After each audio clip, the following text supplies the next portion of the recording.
राष्ट्रीय लोकदल की न्याय यात्रा सहारनपुर से शुरू हुई थी और आज आगरा में इसका समापन है। माननीय काशीराम जी की पुण्यतिथि के अवसर पर यहाँ पर इसका समापन है। हमारे साथ राष्ट्रीय लोकदल के SC/ST प्रकोष्ठ के राष्ट्रीय अध्यक्ष प्रशांत कनौजिया जी मौजूद हैं। हम इनसे बातचीत करेंगे। ये बताएं प्रशांत जी, सहारनपुर से शुरू हुई यात्रा आज आगरा में ख़त्म हो रही है, क्या मैसेज देना चाहते हैं? देखिए, बहुत बड़ा सफ़र था और आज समापन का भी दिन हमने ऐसा चुना कि मान्यवर कांशीराम जी, जिन्होंने बहुजन समाज को, दलित समाज, पिछड़े समाज को एक मार्ग दिखाया कि राजनीति में जिन लोगों को लोग कचरा समझते थे वो लोग प्रदेश का मुख्यमंत्री भी बन सकते हैं। हालांकि कुछ लोग उनके दिखाए रास्ते से भटक गए, तो मुझे लगता है कि उस लेगेसी को, उस विरासत को बचाने की बात थी। तो जयंत चौधरी जी आगे आ रहे हैं और उस विरासत को बचाने की बात कर रहे हैं, क्योंकि हमें लगता है कि ये लोग पार्टी से नहीं जुड़े, ये महापुरुष लोग हैं। उनके महापुरुष का सम्मान हर व्यक्ति को करना चाहिए।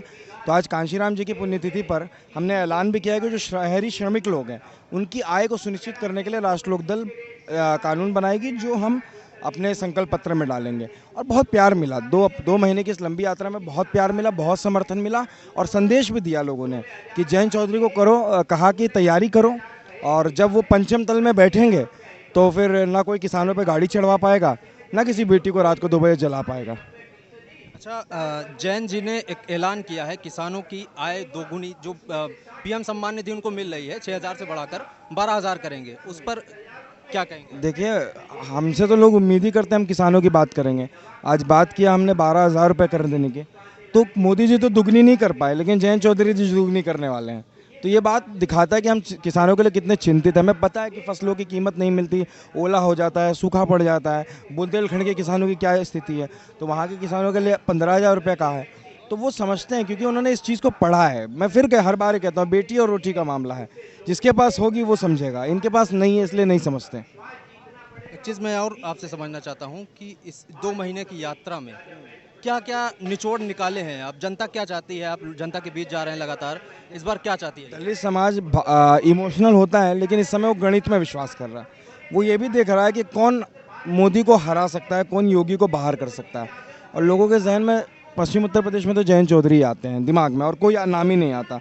तो वो लोग इस कैलकुलेशन में हैं कि जो लोग मार्ग से भटक गए हैं और कौन लोग मार्ग पर चलने की कोशिश कर रहे हैं, आज उस महामानव की विरासत को अपने कंधे पे लेने को तैयार हैं।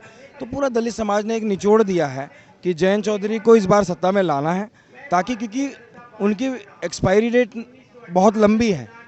मोदी जी हो सकता है 5-10 साल, योगी जी हो सकता है, जयंत चौधरी युवा हैं, अगले 40-50 साल का विजन है उनके पास, जो किसी अन्य नेता के पास नहीं है। तो दलित समाज ये देखता है और मानता है कि इस बार बदलाव होना चाहिए, और बदलाव सिर्फ सरकार का नहीं होना चाहिए, सामाजिक रूप से, आर्थिक रूप से भी बदलाव होना चाहिए।